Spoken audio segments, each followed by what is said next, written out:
Dartmoor prison, isolated from the outside world by walls of granite.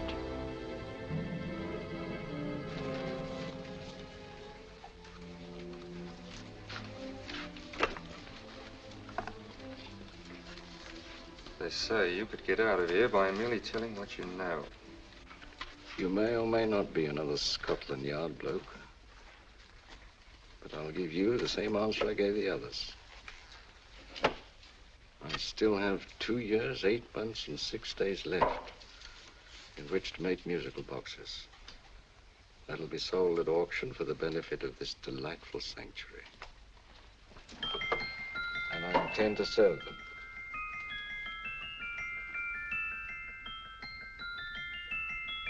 Move along. And now we come to the next object on our list, or I should say objects, because there are 3 of them. Now, ladies and gentlemen, these can be bought together or separately. Now, these beautiful little musical boxes only arrived this morning, and I didn't intend to put them on the auction block until later, but I'm going to sell them now. So, good friends, as our old pal Mark Antony used to say, lend me your ears. And what do you hear? Right. The beautiful tinkle tinkle of a musical box. What a lovely trinket. What a beautiful gift. Created and made by loving hands. A thing of beauty and utility. Now, who's going to start with £5? It's a bargain, £5. Do I see any hands? If there's a connoisseur in the house, will go £3 for it. £2. £1. 10 shillings. Thank you, sir. Ladies and gentlemen, 10 shillings is offered for a musical box you couldn't buy anywhere in London for less than £5. It'd be stealing to let it go for 10 shillings. Like taking milk from a baby. All right, we're selling for 10 shillings. 10 shillings, 10 shillings is offered, 10 shillings is offered, 10 shillings is offered. And anybody give him £1? Want to give him £1? I won't someone give me a pound. A pound, £1 is offered, £1 is offered, ladies and gentlemen, £1 is offered. It's against you, sir. Will you go to £2? We go to £2, sir. £2. £2 is offered. £2 is offered. Going once, twice, third and the last call. Sold to the gentleman for £2. Sorry, my dear. Now, ladies and gentlemen, comes the opportunity to purchase an exact duplicate of the beautiful little musical box just bought by this gentleman for the ridiculous low price of £2. Now, it's exactly the same. Exactly the same. Made with the same hands. You hear that? Isn't that lovely? That tinkle, tinkle, tinkle, tinkle. Sounds like Bow Bells to me, you know, with little angels pulling on the ropes, eh? Who'll give me £2 for it? Who'll start me with £2? Will anybody start me with £2? Oh, come, ladies and gentlemen. You know, from your enthusiasm, we might all be in Scotland instead of London. Please buy it for me, Daddy. £2, certainly not. We all might be in Scotland. Besides, I don't like his manner. £1, 10 shillings. £1. £1 is ours. £1 is offered. £1 is offered, going £1. Any advance? Going once, going twice, the third and the last call. Sold to the lady for £1. Smart bidding, my dear. Thank you. We come to the third and last of these beautiful little musical boxes. Exactly the same. Tinkle, tinkle. Isn't that lovely? Ladies and gentlemen, I don't bring you here to gull you and swindle you. This is the exact replica of those 2 I just sold before.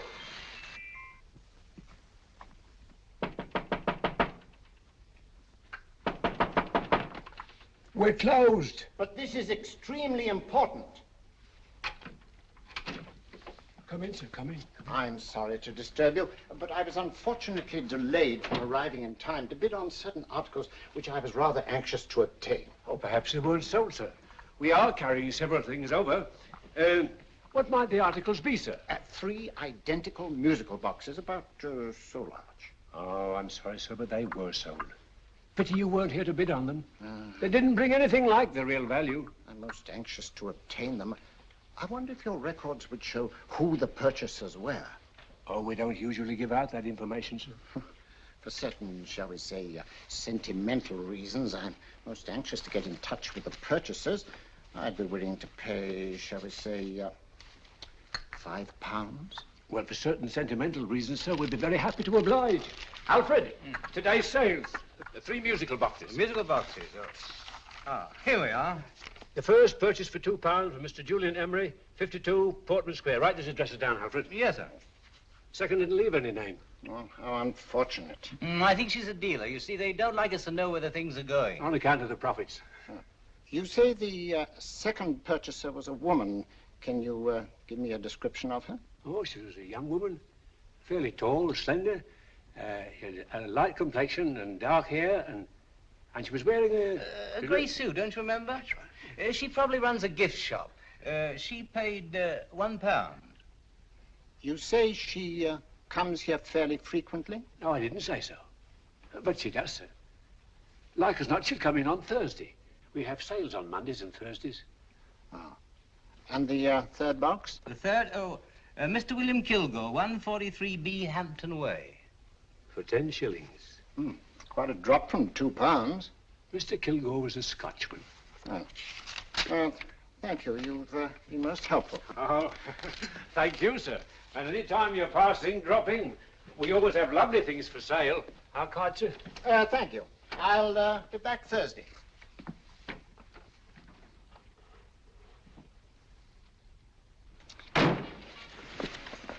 The message reached us too late. Musical boxes are being sold. Well, let's get out of here.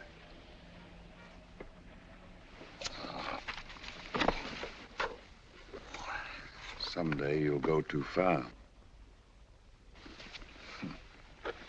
Reaching for a star, you fool.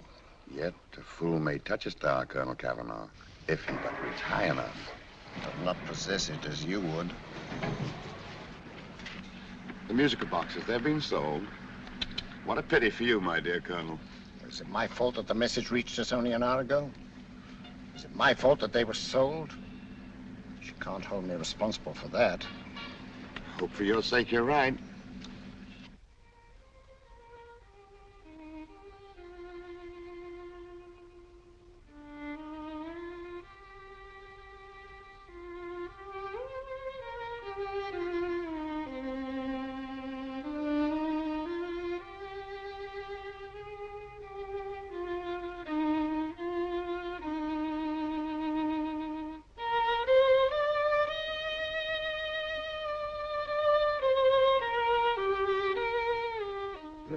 Upon you tonight at 7:45, a gentleman who desires to consult you upon a matter of the very deepest moment. Remember that letter, Holmes? It was written over 2 years ago. An interesting case, devilishly interesting. Irene Adler. What a striking-looking woman from the brief glance I had of her. Seems only yesterday. What charm. What poise, and what a mind. Sharp enough and brilliant enough to outwit the great Sherlock Holmes himself. I take it the new issue of the Strand magazine is out, containing another of your slightly lurid tales. It is indeed. And what do you call this one? I call it A Scandal in Bohemia. Not a bad title, eh? If you must record my exploits, I do wish you'd put less emphasis on the melodramatic and more on the intellectual issues involved. More on the What do you mean by that? Well, I do hope you've given the woman a soul. She had one, you know. By the woman, I suppose you mean Irene Adler. Yes. I shall always remember her as the woman.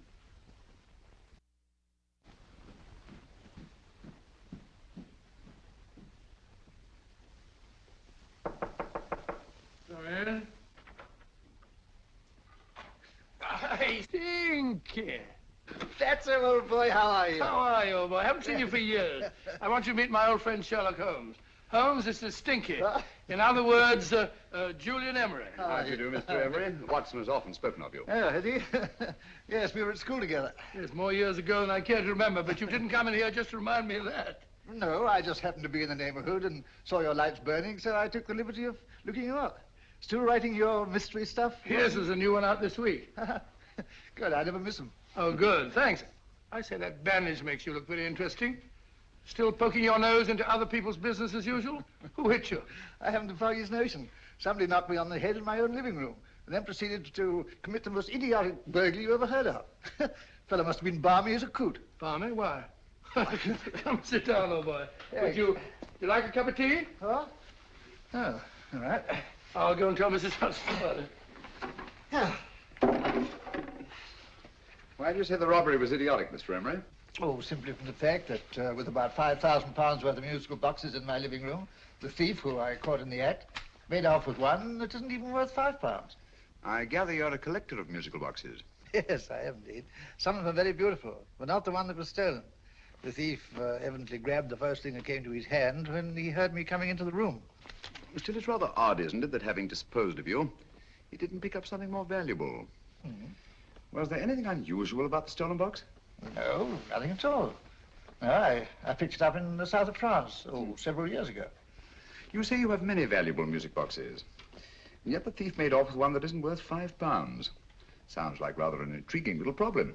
Yes, well, I take it that he was just an ordinary petty thief and didn't know the value.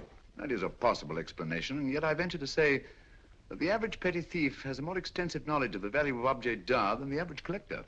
Well, anyway, that's Scotland Yard's theory. They didn't get very excited about it. That's consistent anyway. I wonder if I might see your collection, Mr. Emery. Oh, of course you could, yes. Nothing a collector likes more than showing off his trophies. When would it suit you? No time like the present. Good. My place is just round in Portman Square. Shall we? Yes, right. Hello? Where are you going? Stinky hasn't had his tea yet. Oh, I'm sorry. We're going round to my place, where I'm going to give you something better than tea. Now, this one was made for Louis XV, and is one of the very few still in existence from that period. And a particularly fine specimen at that. Charming, isn't it? Quite. They all sound to me like a lot of mice running about on a tin roof. I'm afraid you have no ear for music, Watson. Give me a good old band playing a rousing march. You have all your silly little tweets.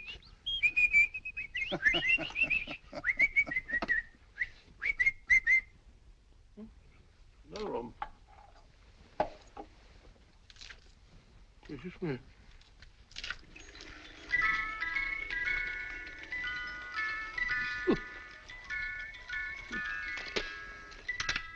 Stupid thing. Singing rabbit. What would you say offhand is the value of a box like that, Mr. Emery? Well, it's hard to say offhand, but I think it would bring about £500 or £600 today. It's the gem of my collection. Yet a thief who steals an oddity like a musical box passes up one worth £500 for one of almost no value at all. Odd. Very odd. What was the stolen box like, Mr. Emery? Oh, just a plain wooden box about so big. Mm-hmm. As a matter of fact, I have one over here almost exactly like it. I picked this up yesterday at an auction room in Knightsbridge. Paid only £2 for it. Of course, I wouldn't in the ordinary way add one like this to my collection, but the tune intrigued me. I'd never heard it before.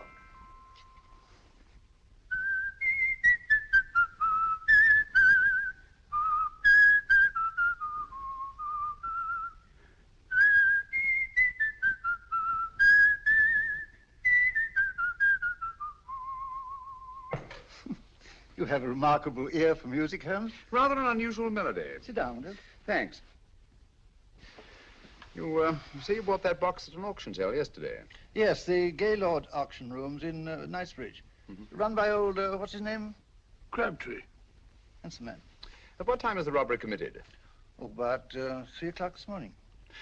You know, Mr. Emery, that box and the robbery might well be cause and effect, especially since you say that the stolen box outwardly resembles this one a great deal. And Scotland Yard were not particularly interested, eh? Oh, yes, but I wouldn't blame them for that, especially as I told them I was quite unable to describe the thief, except, of course, for the fact that it was definitely a man. All you remember is that you came in here and someone struck you on the head. Yes, and the next thing I knew, my man was trying to revive me. It might be wise for you to put that box away somewhere and lock it up. Oh, I don't think that's necessary. Besides, everything's insured. Well, at least if any further attempts at robbery are made, I'd suggest that you call the police, rather than running into any personal danger. Oh, come, Holmes, aren't you being a bit of an alarmist? Possibly. Well, I must agree with old Stinky. Seems to me you are making rather a mountain out of a molehill. Molehill is the word, old boy, and it's time you were in bed.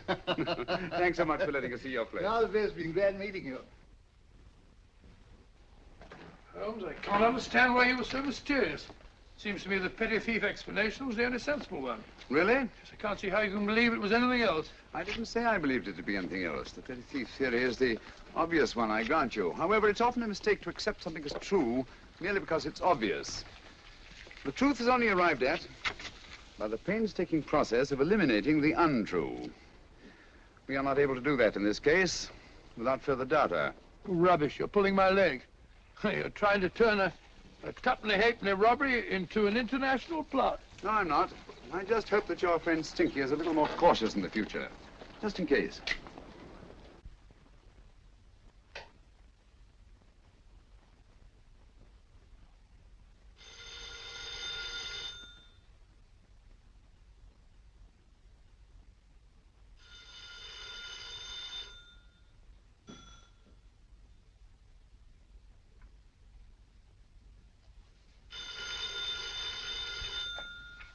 Hello?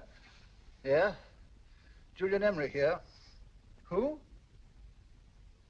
Why, of course I remember you, Mrs. Courtney. Yes, you're the one bright spot at that appallingly dull affair of Lady Sanford's. Huh? Of course it isn't too late to come round. Yes, I shall be delighted to give you a drink. I tell you what, come straight up and I'll leave the door unlatched. Right, well, 15 minutes?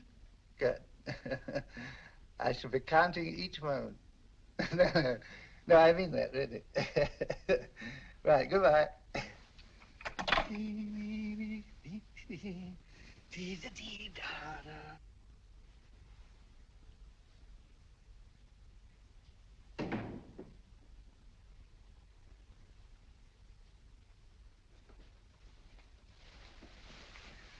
Boo! Oh, you startled me. Did I? Yes. Must be the pixie in me.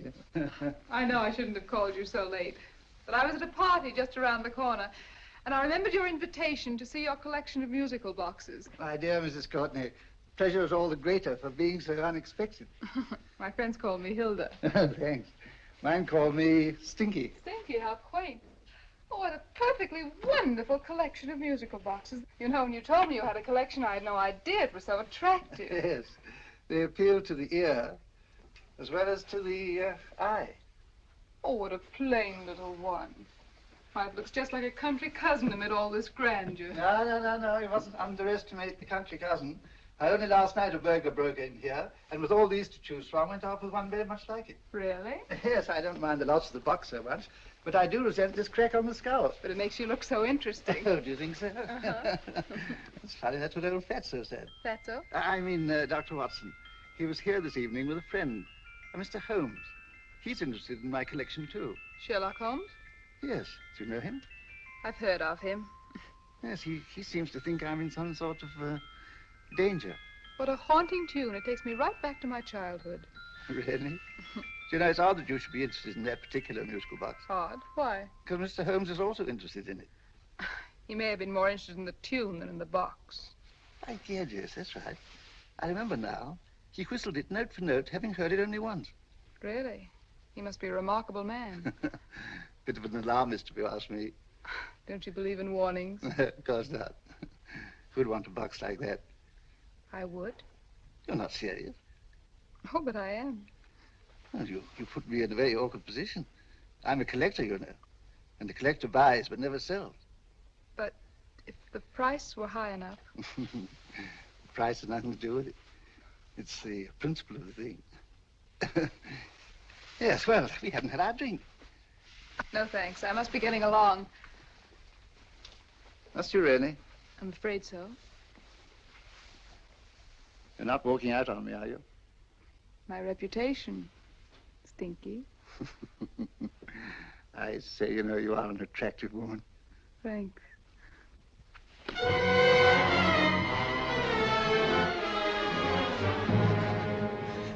You fool. I told you to wait outside. What did you have to kill him for? All I had to do was walk out with this. He held you in his arms. Don't touch him. Don't touch anything. Now get out. I'm sorry. You're sorry. What about me? This is murder. What about Scotland Yard? What about Sherlock Holmes? Now get out!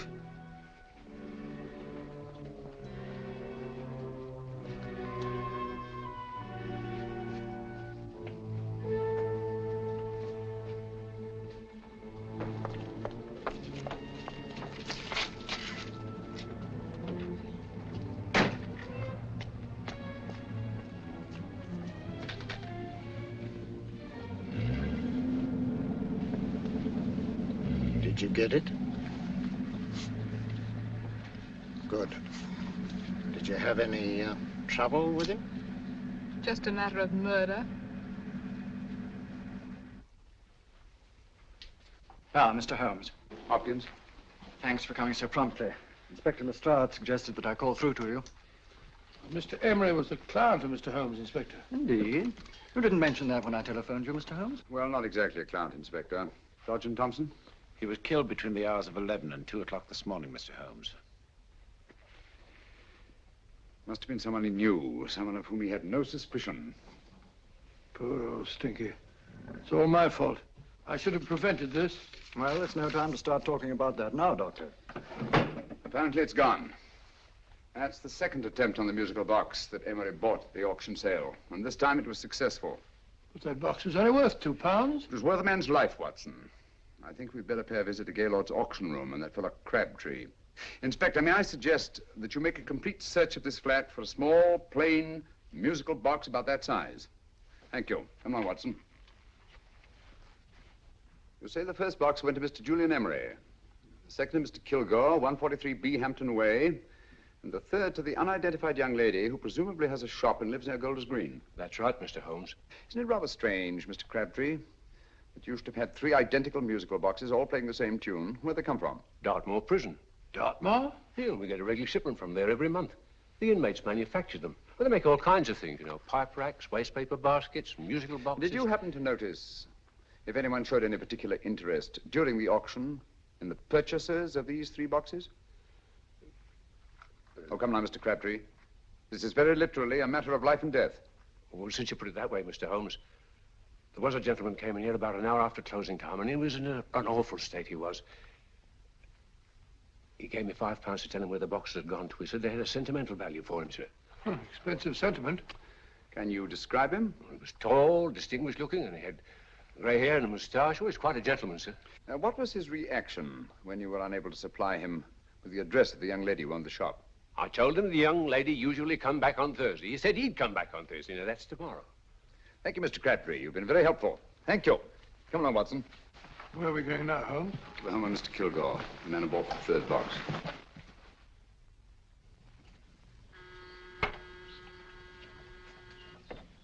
But hang it all, Holmes, how do you know those other 2 musical boxes are of any importance? I don't, but I certainly have no intention of waiting until the owners are murdered to find out.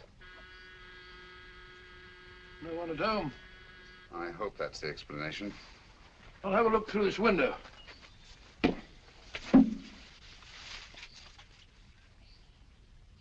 Doesn't seem to be anyone there. The whole place seems deserted as far as I can see. Yes. Mr. and Mrs. Kilgore at home? No. When do you expect them? Oh, in an hour or so. There's no use your hanging about. They don't buy nothing from peddlers. Peddlers? My good woman, this is Mr. Sherlock Holmes. Sherlock Holmes? Oh, go on. Do you mind if we come in and wait? My business is rather urgent. Well, I've got to go out and do my shopping. And I don't know as Mrs. Kilgore like any strangers nosing about. Quite all right, I assure you. Well, I've got to be off. You 2 wait in the parlor. And no smoking either. Mrs. Kilgore says it smells up the house. Funny old girl, Holmes.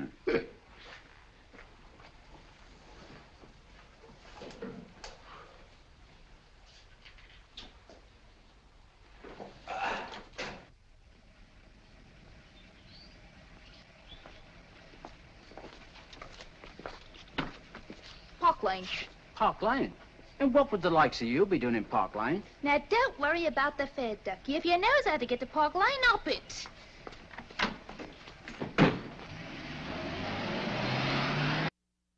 You know, Holmes, I've been thinking. There must have been something hidden in that box of old Stinky's. Stolen jewelry, possibly. What's up, Holmes? Listen. What's just the steam in the water pipes?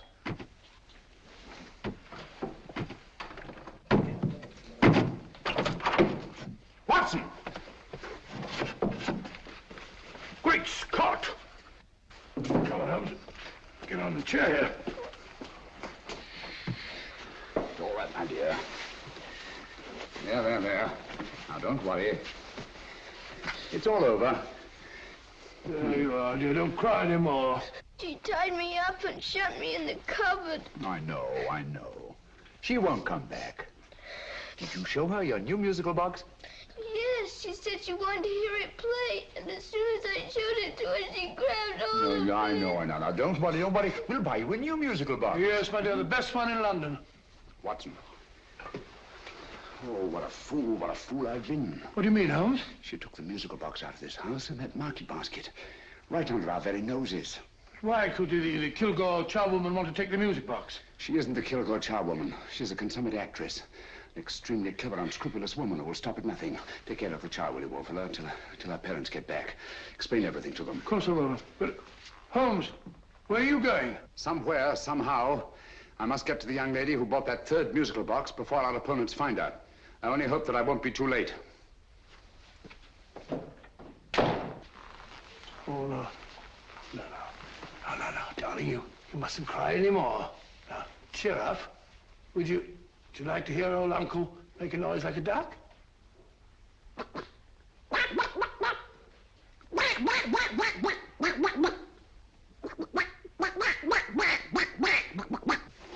Oh, sorry.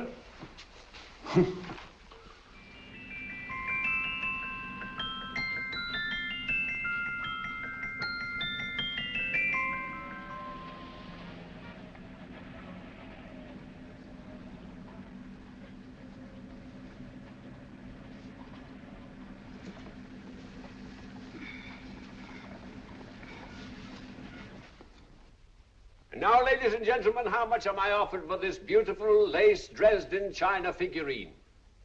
A lady of the French court. Now, this is the genuine article.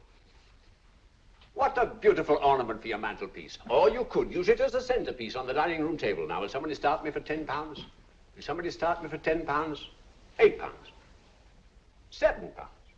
All right, £5 is offered, £5 is offered, £5 is offered, £5.10, £5.15, £5.15.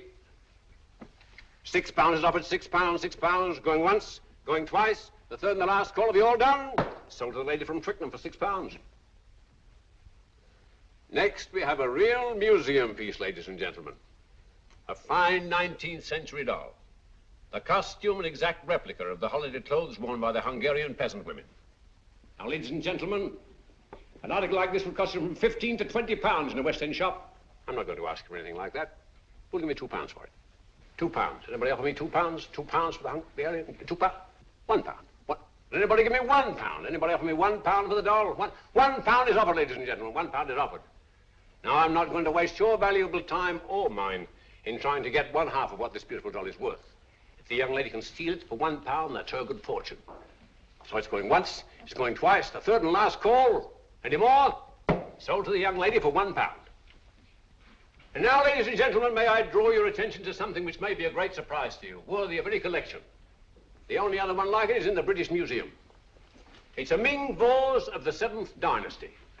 This vase lay in a large collection somewhere outside Rome for over 2 centuries, I understand. It was discovered there by the noted antiquarian Sir Andrew Coppleston. Now, some of you may remember Sir Andrew Coppleston. Besides being a noted traveller and antiquarian, he's also a gentleman rider.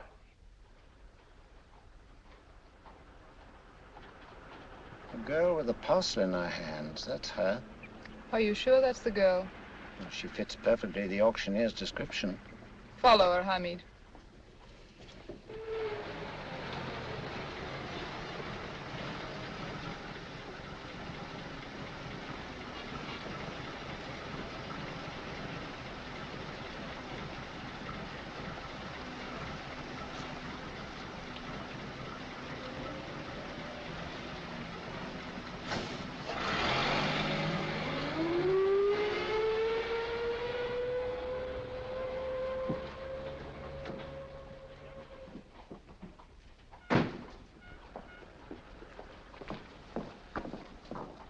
It's lovely, dear. And only £1. We can get at least 3 for it. Easily. I'll go make some tea. I could do with a cup. Right.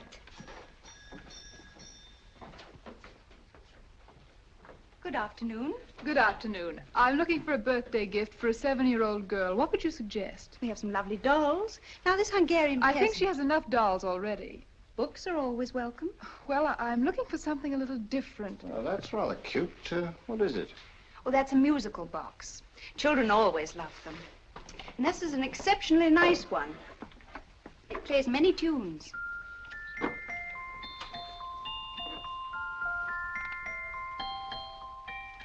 Have you any others? Yes. If you'll just step this way. I have only 2 left.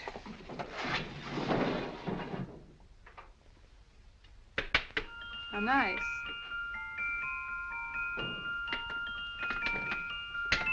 Are you sure this is all you have? I'm sorry. They're rather hard to find, you know.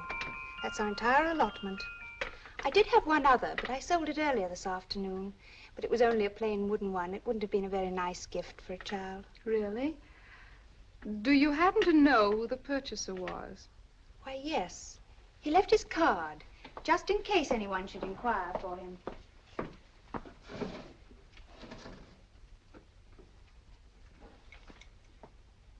How interesting.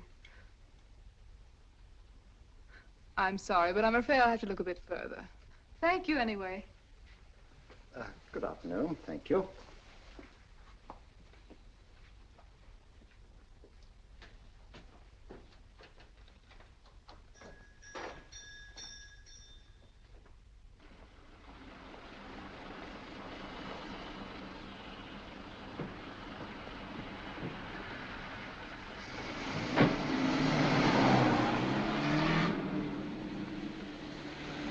Heavy!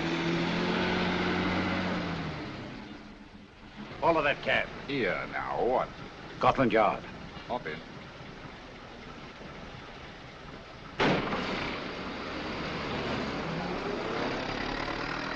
Sherlock Holmes. I might have known. We thought we were the hunters, instead of which we're the hunted. We've been fools. We played right into his hands. Of course. He's had us followed. Don't look. The man in front of the toy shop. Hamid, turn sharp right at the next corner and again at the next.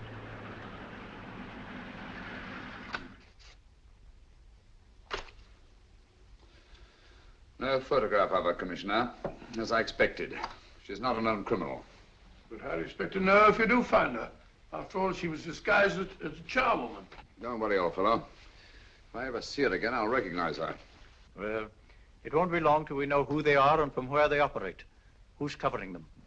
Sergeant Thompson's following them, sir. They won't get away from him. He's a good man. We could have arrested them at Clifford's toy shop if we had any proof. But we know that they killed Emery.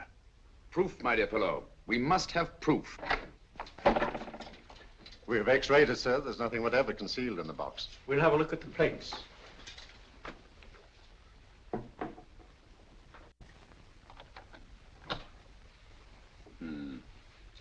There must be some clue. And it's probably so obvious that we've all overlooked it. Seems to me we're up against a bunch of lunatics. Not lunatics, my dear fellow. Extremely astute, cold-blooded murderers. What can these little musical boxes have in them that's so important? Don't forget they were made in Dartmoor prison. You can smuggle stuff into prison, but not out. Do you want us to break the box apart, sir, to see if there's anything the x-ray hasn't caught? No, not yet. Do you mind if I take it? Certainly. Thanks.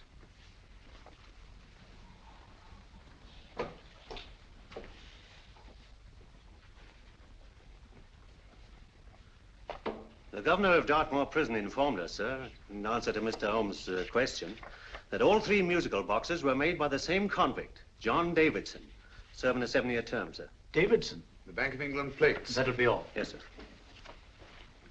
Now we're getting somewhere. Wait a minute. How did you know about the plates, Mr. Holmes? I'm a student of crime, Inspector. I make it my business to know about such things. And when the name of Davidson was mentioned... Well, who is this fellow Davidson? As long as Mr. Holmes seems to know all about it already, I suppose there's no harm in telling you. 2 years ago in London, there occurred a robbery of such tremendous importance, although the stolen articles themselves have no intrinsic value whatsoever, that the Home Secretary was instrumental in seeing that not a word of it appeared in any newspaper. But you never told me anything about this, Holmes. You were away at the time. Articles of no intrinsic value and yet of such importance? I don't understand. Davidson was apprehended within 15 minutes of committing the theft. But by that time, he'd hidden the articles in question and they've yet to be found. Before going further, Dr. Watson, I must inform you that this matter's not to be mentioned outside of this room. Of course not. Do I look like a man who'd gossip? Let's not go into that now, old fellow, shall we? Davidson had been employed for years in a position of extreme trust by the engravings department of the Bank of England. The articles he stole were nothing less than a complete duplicate set of plates for printing £5 notes. What? The Bank of England's own plates? Precisely. And with those plates, a gang of crooks could flood England with £5 notes, not forged in the usual sense of the word, but notes undetectable from genuine Bank of England notes in any way whatsoever. Good heavens. Any whisper at all might have resulted in enormous damage in shaking public confidence in the Treasury. We tried everything after we arrested Davidson. Offered him a shorter sentence if he'd tell us where he'd hidden the plates. Why, we even put in Scotland Yard men with him as cellmates, but no results. Obviously, Davidson is a man of strong character and infinite patience. Yet suddenly he feels impelled to smuggle out the secret of the hiding place of the plates to his confederates. Why? I don't understand, Mr. Holmes. Well, for example, has the Bank of England made any plans to radically change the design of the £5 note so that in, say, 7 years from now, notes made from the stolen plates would be worthless? Confidentially, Mr. Holmes, such a move was discussed. But replacing all the £5 notes in circulation would be such a Herculean task that nothing's been done about it as yet. I see. Of course, there is another possible explanation. Davidson didn't have much time to find a hiding place before he was captured. He may be afraid that the plates will be accidentally discovered before he's released. Hence his anxiety to communicate their whereabouts to his confederates as soon as possible. I believe you've hit it, Mr. Holmes. I'm sure that the message is contained in this musical box. Or rather, in all 3 musical boxes, since possession of all 3 seems to be essential.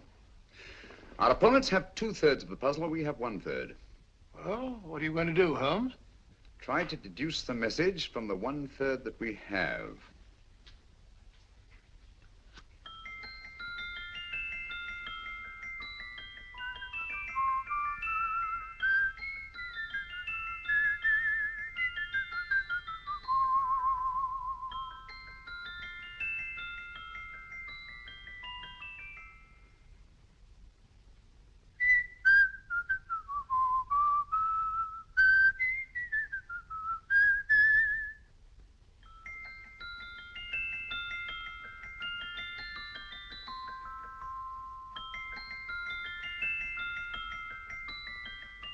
It's the same tune as the one played by Emery's musical box.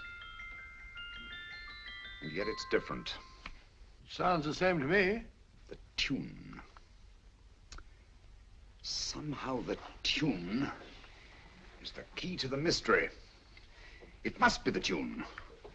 Otherwise, why use 3 musical boxes to convey the message? Why not collar boxes or shoe boxes? Yes? It's for you, Inspector. Oh, thank you, sir. Inspector Hopkins speaking. What? Where? Golders Green Station reports they've just found Sergeant Thompson's body. From the tire marks on his clothes, he was apparently run over by a taxi. What an unfortunate accident. Not an accident, my dear fellow. I'm afraid it's murder.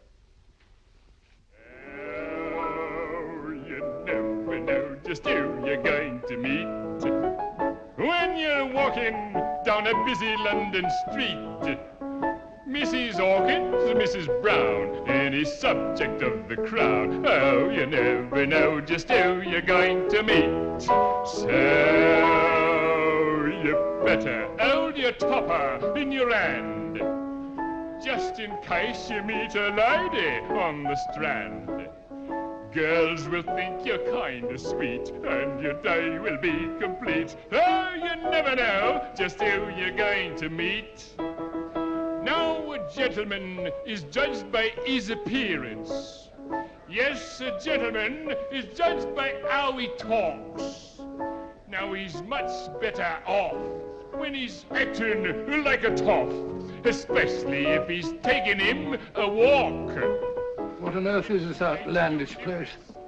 A rendezvous for actors. Actors? Buskers, old boy. You've seen them 1,000 times.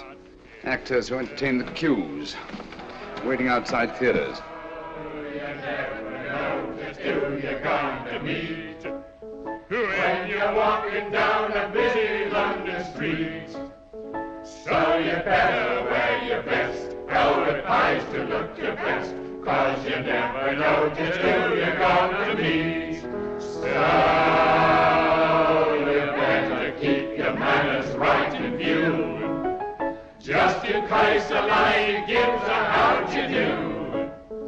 Keep your trousers in a pleat, shine your shoes and keep them neat, 'cause you never know just who you're going to meet. Blimey. Mr. Holmes. How are you, Joe? Never met him. And yourself? Fine, thank you. I want you to meet a friend of mine, Dr. Watson, Joe Sisto. Oh, well, any friend of Mr. Holmes is a friend of mine. Hi, Joe. He did me a good turn once that I'll never forget. Yes, I cleared Joe of a most unpleasant charge. Murder, no less. Oh, really? By proving to the satisfaction of the police that he was busy at the time blowing open someone's safe. That's right, Governor. Good gracious me. Joe, now you can help me. Come on, buzz off, buzz off. Come on, up it, up it. Can't a gentleman have some peace and quiet around here?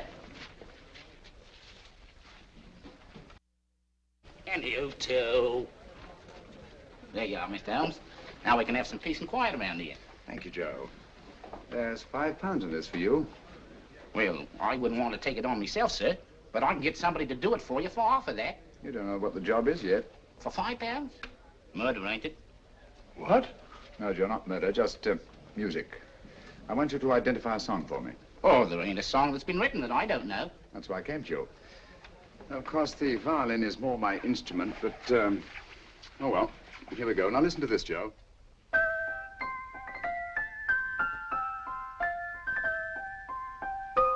Wait a minute. You're playing that wrong. That should be E natural, not E flat. You know the song? Oh, yes. It's an old Australian song called, The Swag Man. But you're playing it all wrong. That's what I hoped you'd say. Now, listen again, Joe.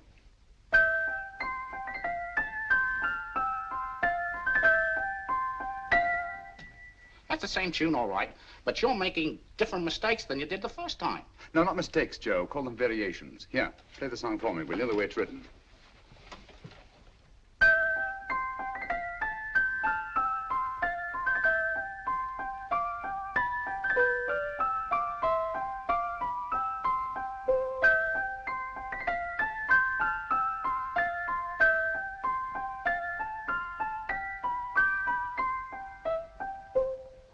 There you are. Thank you, Joe. What's it mean, Holmes? Are you onto something? Perhaps. I don't know yet. It's probably a code of some sort. Joe, could you write the song down for me, the way it was originally written? Oh, sure, Mr. Holmes. But it'll take a few minutes. Here, Mabel. Pale ale. Come on, up to it. Along with it.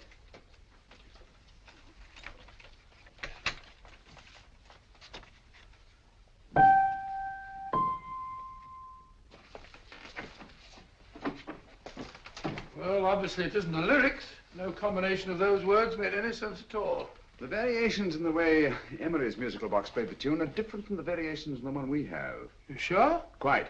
You see, I took the trouble to memorize the tune as played by Emery's box that night we were with him in his flat. Holmes, you amaze me. Elementary, my dear fellow. One of the first principles in solving crime is never to disregard anything, no matter how trivial. But why are 3 boxes? Why not 1? Because the message was obviously too long to be conveyed by any one variation.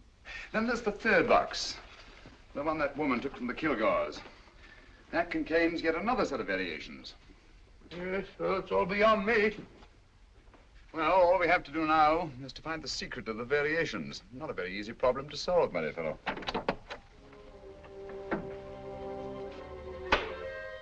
Hello. What's up? We've had company. I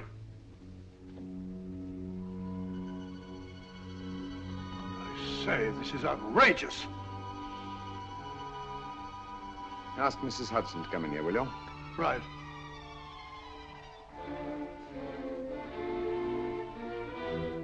Hudson? Yes? Oh, there you are. Will you come up here at once, please? Oh, coming, sir.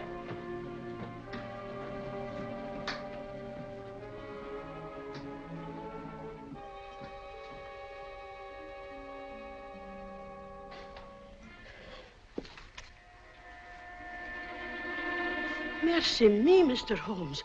What has happened? Who called while we were out, Mrs. Hudson? Just a young lady. The one who said you wanted her to wait for you. And a nice-looking old gentleman with Our her. friends again, Watson. Friends? What did the young lady look like? Oh, I couldn't see her face. She had a heavy black veil on. But she had such a nice way with her.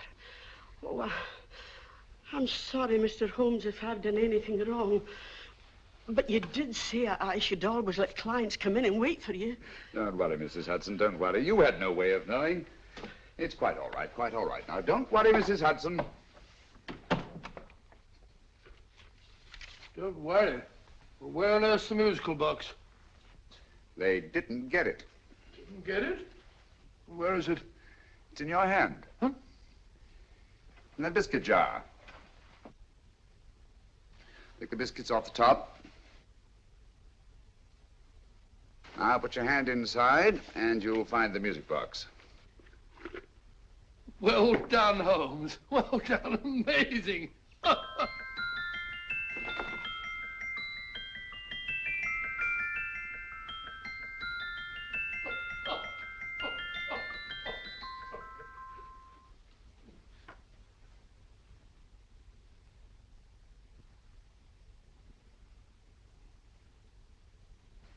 Whew. Nice fresh smell. Like a pub after closing time.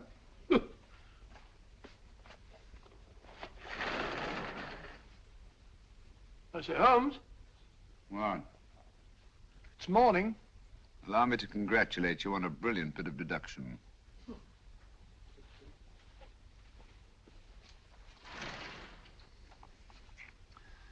It's not a transposition, not a polygraph transposition, not a trigraph, nor any known form of decoding.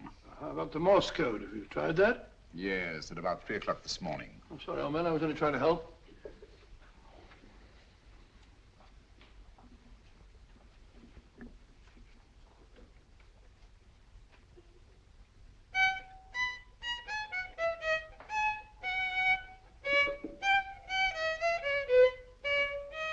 Oh, do me a favor.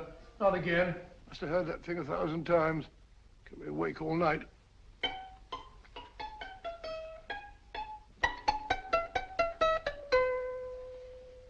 Not a very distinguished composition, I grant you. You know perfectly well I don't know one tune from the other. When I was a kid, my people tried to have me taught the piano. I've always felt sorry for that old teacher of mine. The poor old girl finally reached the point of numbering the keys for me. 1, 2, 3, 4. Even then, I never progressed beyond... Numbering the keys, Watson.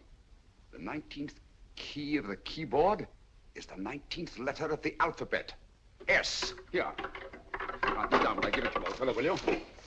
The first altered note. Write S first. Now, the 8th key is H. The 5th key, E. The 12th key, L. The 6th key, F. S-H-E-L-F. Shelf. Your piano lessons were not in vain, old fellow. You've solved it. Thank you. Thanks, old bean. Hold it. We now have 2/3 of the message. Behind books, third shelf, secretary, Dr. S. Presumably, these are the first and second portions of the message. And this gang has the first and third parts of it. Precisely.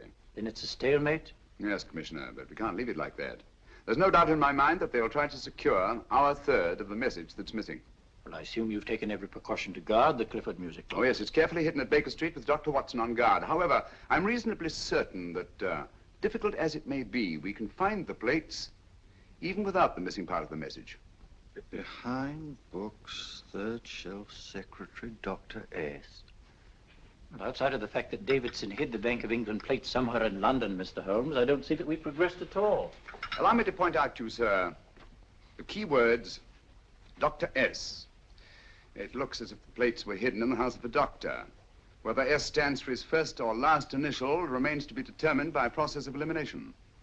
Well, there must be 10,000 doctors in London with S for a first or last initial. Precisely. And every one of them will have to be questioned in person. That's why I say this is a task for Scotland Yard. It's a task, all right. But Scotland Yard has searched worse haystacks and found the needle. Well, for the time being, I'll leave the matter in your hands, gentlemen.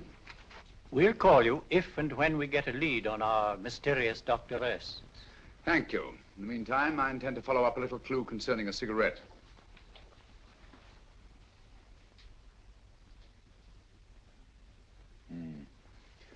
You're certain of the identification of the tobacco?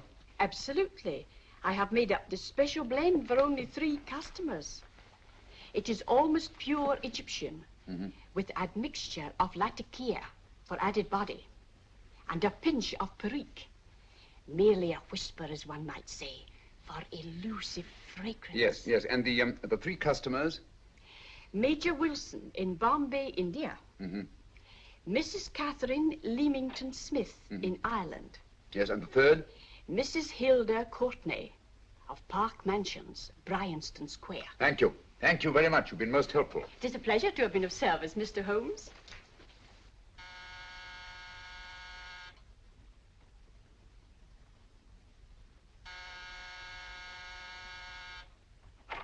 Yes?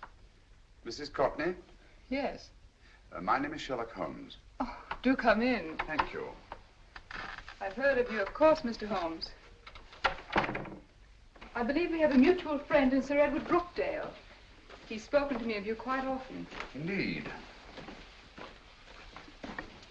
And to what good fortune am I indebted for this visit? I think you know Mrs. Courtney. Well, I did get a summons for speeding last week. But outside of that, I don't think I'm of any interest to the police. Oh, come now, Mrs. Courtney. You seem to forget that you and I have met before. I'm sorry. I'm sure I would have remembered meeting the great Sherlock Holmes. Please sit down. Thank you. You say we met before. Yes. At the home of Mr. and Mrs. Kilgore, 143B Hampton Road. Kilgore? I don't think I know anyone of that name. Well, I didn't say you knew them. As a matter of fact, you called on them when they were out. I don't understand, Mr. Holmes. Really? And you were dressed rather differently. Indeed. Cigarette? Thank you.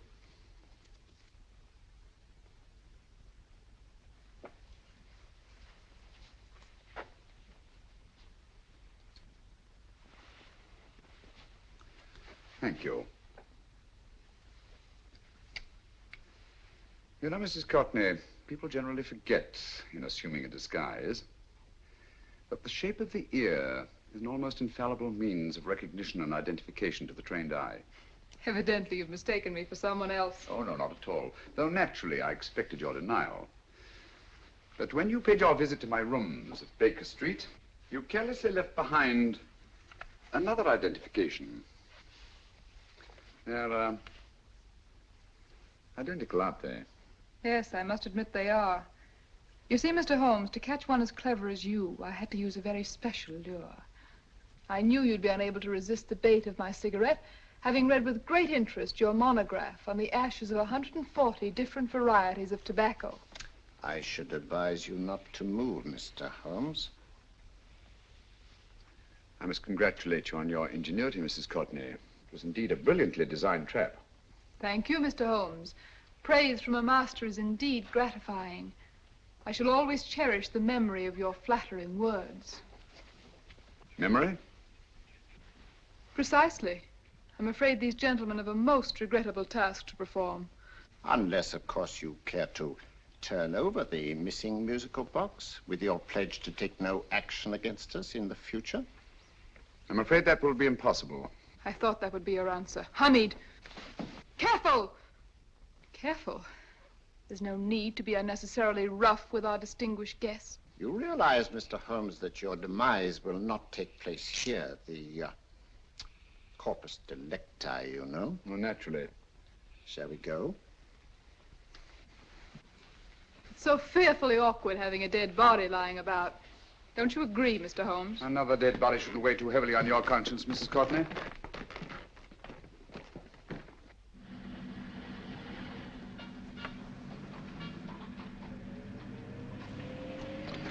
You mind if I have a cigarette? Ah, don't see why not.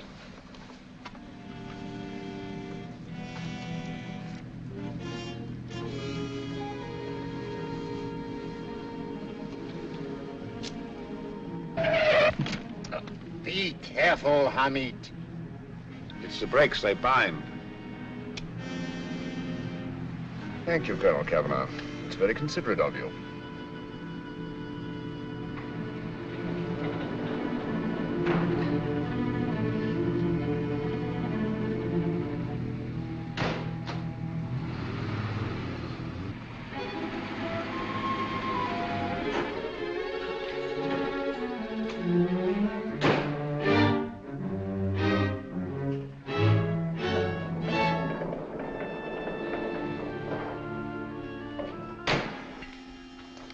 You'll be happy to know, Mr. Holmes, that your death will be a painless one.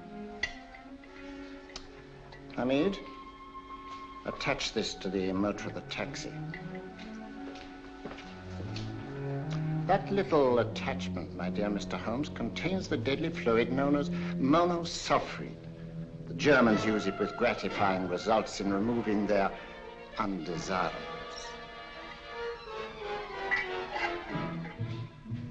Start the motor.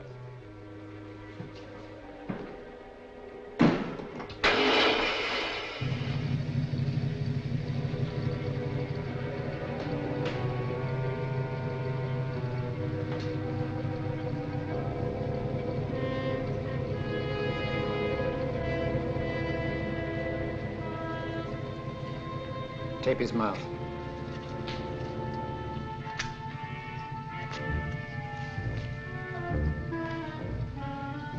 Now, up with him, Hamid.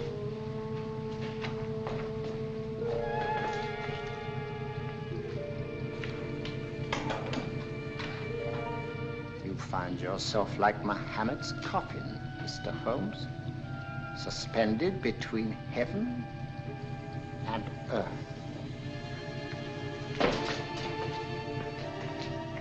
Plenty of fuel in the tank? Good. It would be too bad to have anything go wrong through so simple an oversight.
Yeah?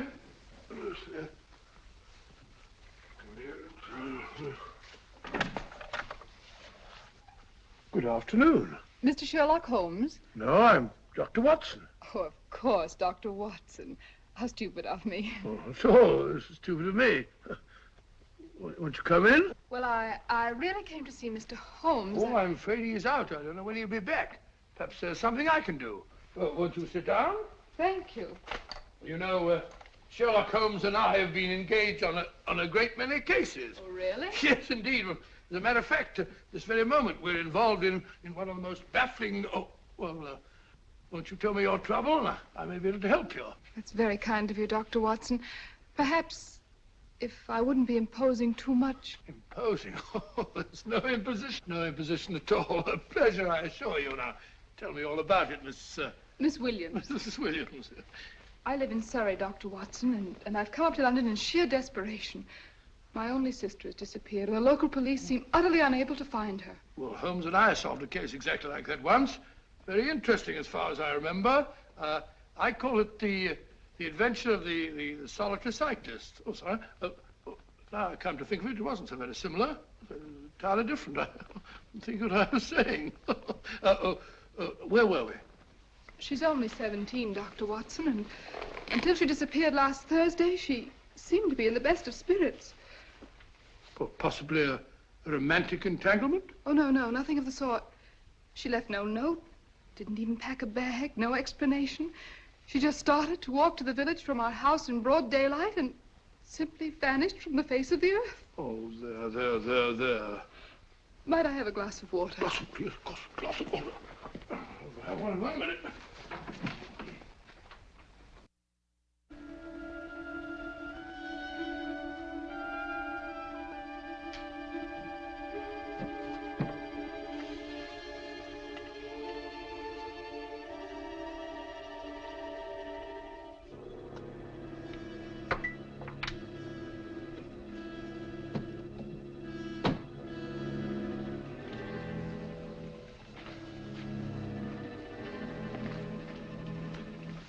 There you are, my dear. Thank you, Dr. Watson. No, you're not to cry anymore. You must pull yourself together. I feel much better already knowing that you're going to help me. Oh, Dr. Watson, look! Good heavens! Get through the fire brigade, quickly!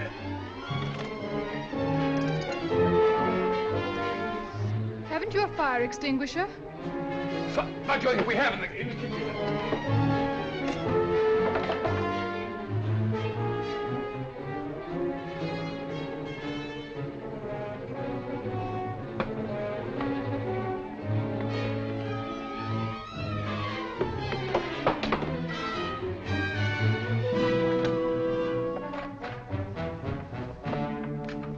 Don't you worry, Miss Williams. We'll have this thing out in no time.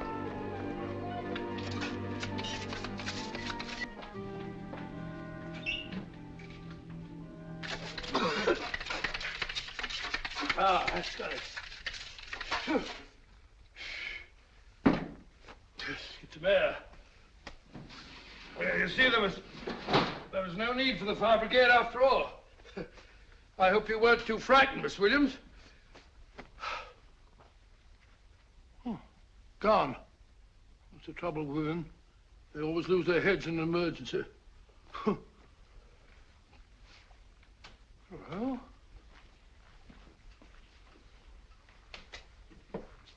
a musical box. Great Scott! Miss Williams!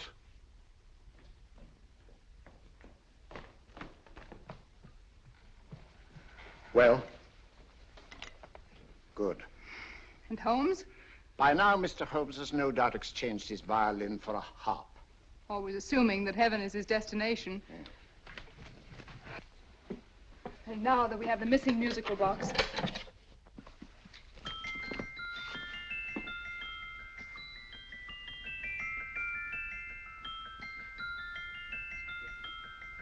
Nineteenth note. 19th letter. Yes. He hasn't been there, you say? Holmes, where on earth have you been? I've been trying to get you at the club, at Scotland Yard, all over London. You were looking for me in the wrong places. Holmes, terrible things happened. I've been duped. That woman, she made a complete fool of me. Well, what do you mean? Well, she came here, let off a smoke bomb. I thought the whole place was on fire, and my first thought was to save the musical box. No need to say any more. She has the box. Yes. Don't blame yourself too much, old fellow. She's an extremely clever antagonist. Smoke bomb, you said?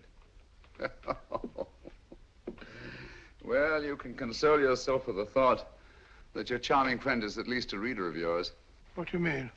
If I remember correctly, you wrote about my little experiment with smoke and the cry of fire in a story you entitled A Scandal in Bohemia, which has just appeared in the Strand magazine. All right, old boy. Don't rub it in. Well, it may cheer you up to know that you made a fool of me, too. That cigarette stub was planted here for one express purpose. You got any bandaging around this place? Bandaging? What's the matter, Holmes? You hurt? Explanations will have to wait until later. At the moment, we're faced with a problem which I fear is insurmountable. Come over here, old boy, will you? Right.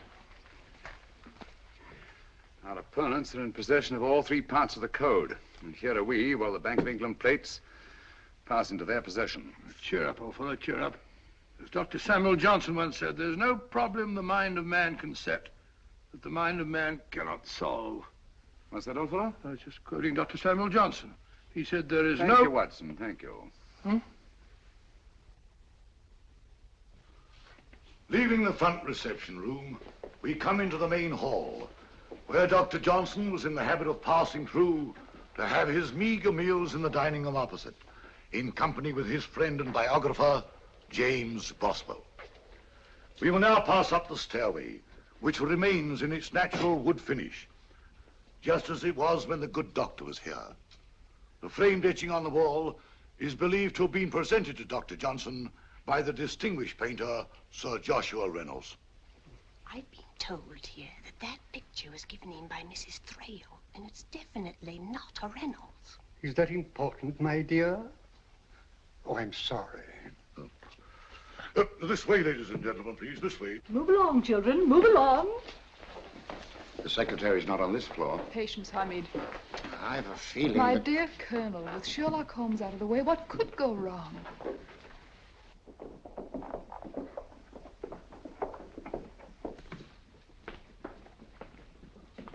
And here we have the Garrett Library, in which Dr. Johnson wrote his famous dictionary, and in which you will see also many of the great man's books and other items of interest. Step forward, ladies and gentlemen, please, step forward.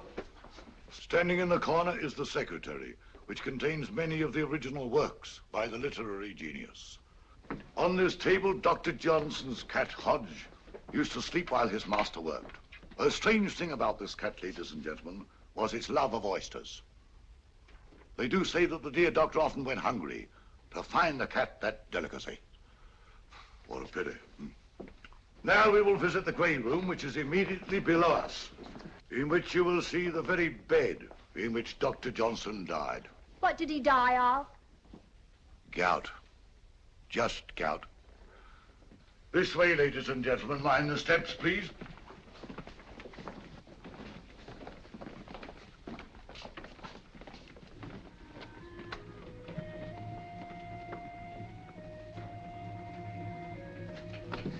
Your keys.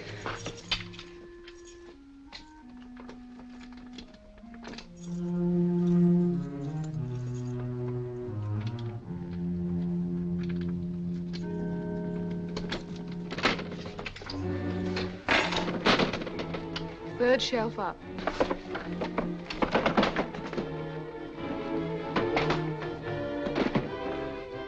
The knife.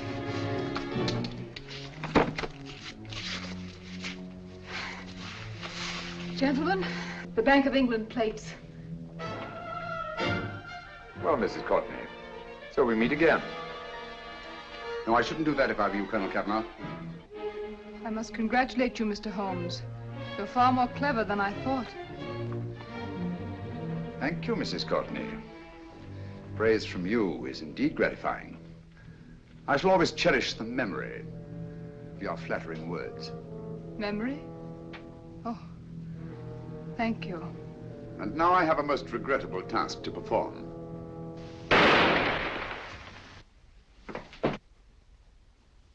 Holmes! Coming, Holmes!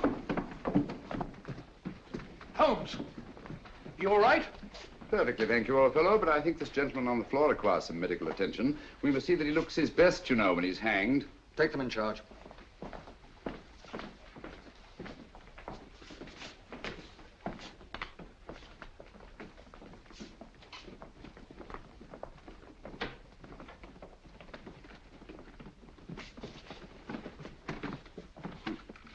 A brilliant antagonist. It's a pity her talents were so misdirected. Will you see that these plates are returned to the Bank of England, Inspector? I still don't understand how you solved it, Mr. Holmes. It's entirely due to Dr. Watson. He gave me the clue when he mentioned Dr. Samuel Johnson. Well, congratulations, Doctor. Oh, thank you, Inspector. I don't think I could have done it entirely without Mr. Holmes's help, you know.